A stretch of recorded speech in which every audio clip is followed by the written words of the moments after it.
আসসালামু আলাইকুম। গত পর্বে আমরা বর্ডার সম্পর্কে বিস্তারিতভাবে জেনেছিলাম। এখন আমরা বর্ডার রেডিয়াস সম্পর্কে বিস্তারিতভাবে জানব। তো কথা না বেরিয়ে চলুন শুরু করা যাক। বর্ডার রেডিয়াস করতে গেলে আমাদেরকে যে প্রপার্টি ব্যবহার করতে হবে সেটি হলো বর্ডার রেডিয়াস। এখন যদি আমরা 50 পিক্সেল দিয়ে দিই তাহলে দেখুন এই যে চারিপাশে এখানে 50 পিক্সেল কিন্তু বর্ডার রেডিয়াস হয়ে গেছে। যদি আমরা এখানে 10 পিক্সেল দিতাম তাহলে কিন্তু এখানে 10 পিক্সেল এই যে বর্ডার রেডিয়াস হয়ে গেছে।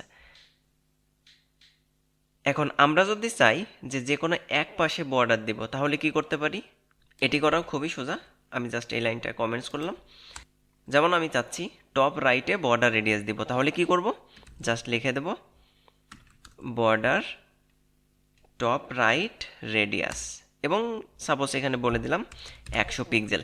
দেখুন টপ রাইটে কিন্তু এখানে 100 পিক্সেল বর্ডার রেডিয়াস হয়ে গেছে। যেমনটা আমি চাচ্ছি এই কর্নারে এসে 50 পিক্সেল বর্ডার রেডিয়াস করব। তাহলে কি করতে হবে? বর্ডার সর্বপ্রথম টপ বটম নির্ধারণ করতে হয়, তার মানে বটম, আর তারপরে এসে কি বলে দিতে হবে? লেফট রেডিয়াস, অর্থাৎ বটম লেফট রেডিয়াস, আর এখানে এসে বলে দিলাম 50 পিক্সেল। তার মানে আপনার সর্বপ্রথম টপ বটম নির্ধারণ করতে হবে, তারপর লেফট না রাইট হবে সেটি নির্ধারণ করতে হবে। দেখুন এখানে কিন্তু 50 পিক্সেল হয়ে গেছে।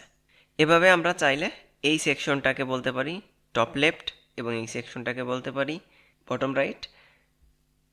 যেমন আমি এখন আবারও টপ লেফটে একটা বর্ডার রেডিয়াস দিব, তাহলে কি করব? Border top left radius. এখন এখানে এসে কি করতে হবে? জাস্ট আমি বলে দিলাম এখানে 30 পিক্সেল হবে। দেখুন এখানে কিন্তু 30 পিক্সেল বর্ডার রেডিয়াস হয়ে গেছে। এখন এই যে আমরা নির্দিষ্ট একটা পাশে এসে বর্ডার রেডিয়াস করতেছি, এটিও কিন্তু আমরা শুধুমাত্র বর্ডার রেডিয়াস প্রপার্টির মাধ্যমে করে ফেলতে পারি। কি করে এটি করতে হয় এজন্য আমি এটি কমেন্টস করলাম। দেখুন খুব সহজভাবে কিন্তু করে ফেলতে পারি। যেমন আমি শুধুমাত্র ব্যবহার করলাম বর্ডার রেডিয়াস। এখন যদি আমি একটা ভ্যালু দিই, সাপোজ একটা ভ্যালু দিলাম 20 পিক্সেল, এখন এটি সব পাশে কাজ করলো। এখন যদি আমরা দুইটা ভ্যালু দিই তাহলে কি হবে? যেমন আমি দ্বিতীয়টা ভ্যালু দিলাম 100 পিক্সেল। দেখুন প্রথমটা এই দুই কর্নারে কাজ করছে এবং দ্বিতীয়টা এই দুই কর্নারে কাজ করছে। পেডিং মার্জিন এবং বর্ডারের মতোই এই একাধিক ভ্যালু সাধারণত ঘড়ির কাঁটার দিকে ঘুরবে, অর্থাৎ এই কর্নার থেকে শুরু হয়ে তারপর এই কর্নার, তারপর এই কর্নার, তারপর এই কর্নার। এখন যেহেতু দুইটা ভ্যালু দিছি, প্রথমটা কাজ করবে হলো টপ আর বটম, আর দ্বিতীয়টা কাজ করবে হলো লেফট আর রাইট। তো আমি যদি তিনটা ভ্যালু দিতাম তাহলে কোথায় কাজ করতো?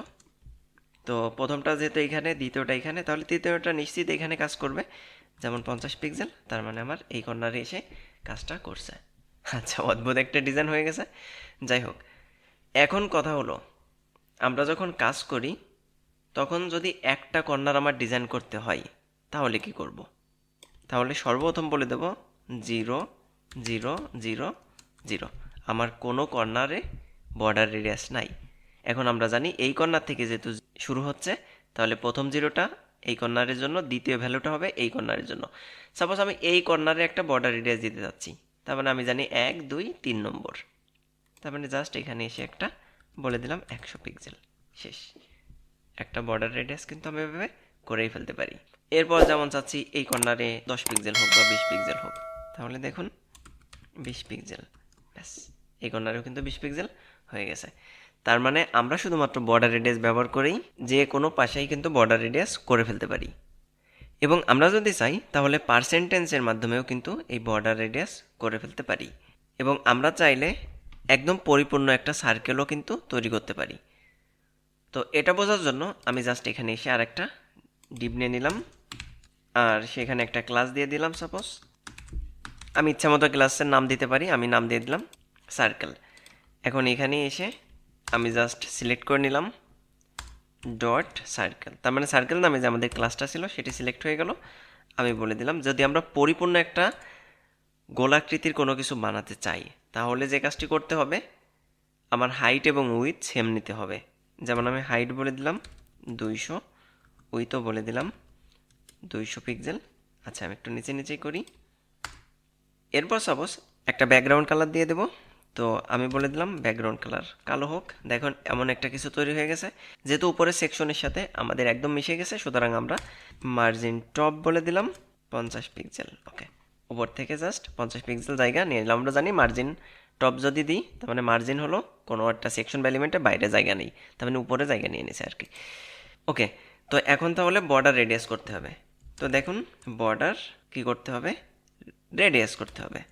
রেডিয়াস জাস্ট আমরা কিন্তু এভাবে করতে পারতাম যে 50 পিক্সেল, তাহলে দেখুন এভাবে 50 পিক্সেল হলো। যদি কোনো কিছু পুরোপুরি বর্ডার রেডিয়াস করতে হয়, তাহলে আমার হাইট এবং উইথ যা তার অর্ধেক রেডিয়াস করতে হয়। যেমন এখানে 200 পিক্সেল, তার মানে আমার পুরোপুরি রেডিয়াস করতে গেলে আমার কি করতে হবে, 100 পিক্সেল করতে হবে। দেখুন পুরোপুরি রেডিয়াস হয়ে গেল। এটা যদি আমার 400 পিক্সেল হতো, তাহলে 200 পিক্সেল বর্ডার রেডিয়াস করতাম। অথবা সব থেকে ভালো পদ্ধতি, যেমন আমি যদি এখন এখানে চেঞ্জ করে এরকম 300 করে দিই, দেখুন এখানে আমি করে দিলাম 300 এবং এখানেও করে দিলাম 300, তাহলে দেখুন এটা পুরোপুরি বর্ডার রেডিয়াস হলো না। সেজন্য সব থেকে ভালো উপায় হলো আমার পার্সেন্টেজ দিয়ে করা। যেমন আমরা যদি এখানে বলি এরকম 10%, তাহলে এই যে যে উইথ আছে এর 10% এবং এই যে যে হাইট আছে এর 10% বর্ডার রেডিয়াস হচ্ছে। এজন্য আমরা যদি কোনো কিছু তার রেডিয়াস করতে চাই, তাহলে এর 50% আর এর 50% ভ্যালু নিয়ে যেহেতু করতে হবে, সুতরাং আমি শুধুমাত্র বলে দিলাম 50%। ব্যাস, এটি পরিপূর্ণ 50% হয়ে গেল। এখন যদি আমরা এটা মান কমাই দিই, যেমন আমি এখানে করে দিলাম 200, হ্যাঁ এখন দেখুন ডিম আকৃতি হয়ে গেছে আর কি, কারণ আমার উইথটা একটু বেশি হয়ে গেছে। এখানে বলে দিলাম 200। তাহলে পরিপূর্ণ যদি কোনো কিছু গোলাকৃতি করতে চাই, তাহলে যেটি করতে হবে যে হাইট এবং উইথ সেম রেখে বর্ডার রেডিয়াস 50% করে দিতে হবে, তাহলেই সেটি পুরোপুরি গোলাকৃতি হয়ে যাবে। যেমন আমাদের জাতীয় ফ্ল্যাগের ভিতরে পরিপূর্ণ গোল একটা সার্কেল আছে, আর এটির কালার দেওয়া আছে বাই ডিফল্টভাবে কি রেড, অর্থাৎ এমন। এখন কথা হলো আমরা যদি কোনো ইমেজকে বর্ডার রেডিয়াস করতে চাই, তাহলে কি করব? এটি করা খুবই সোজা। জাস্ট এখানে এসে আমি একটা ইমেজ নিয়ে নিই। একটা ইমেজ সোর্সের ভিতর আমি অলরেডি এখানে একটা ইমেজ নিয়ে রাখছি, তো ওই ইমেজটা আসলে নিয়ে নিতে চাচ্ছি। তো সোর্সের ভিতর বলে দিলাম আমার ইমেজের নাম ছিল এরকম। ওকে, এখানে বড় করে আসছে, চলেন আমি ইমেজটাকে একটু নিয়ে নিই।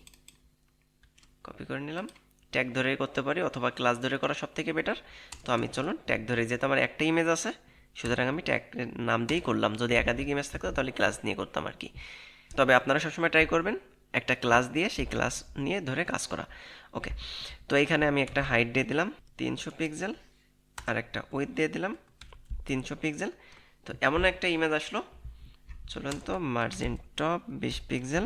এখন যদি এটা পরিপূর্ণ রেডিয়াস করতে চাই, তাহলে এভাবে বলতে পারি বর্ডার রেডিয়াস 50%। একটা বিষয় মাথায় রাখতে হবে, হাইট এবং উইথ সেম রেখে যদি আমরা বর্ডার রেডিয়াস করি, তাহলে কিন্তু সেটি পরিপূর্ণ গোলাকৃতির হয়ে যাবে। যেমন আমি এটার মান আরও কমায় করে দিলাম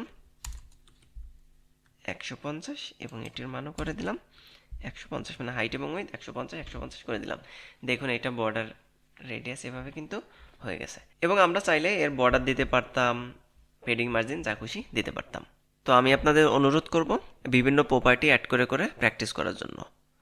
তো আশা করি এই পর্যন্ত বুঝতে পারছেন। যদি কোনো কোশ্চেন থাকে অবশ্যই কমেন্টস করবেন, আমি রিপ্লাই দেওয়ার চেষ্টা করব। পরবর্তী ভিডিওতে আমরা সিএসএস আউটলাইন নিয়ে বিস্তারিতভাবে আলোচনা করব। তো সে পর্যন্ত সবাই ভালো থাকবেন। আল্লাহ হাফেজ।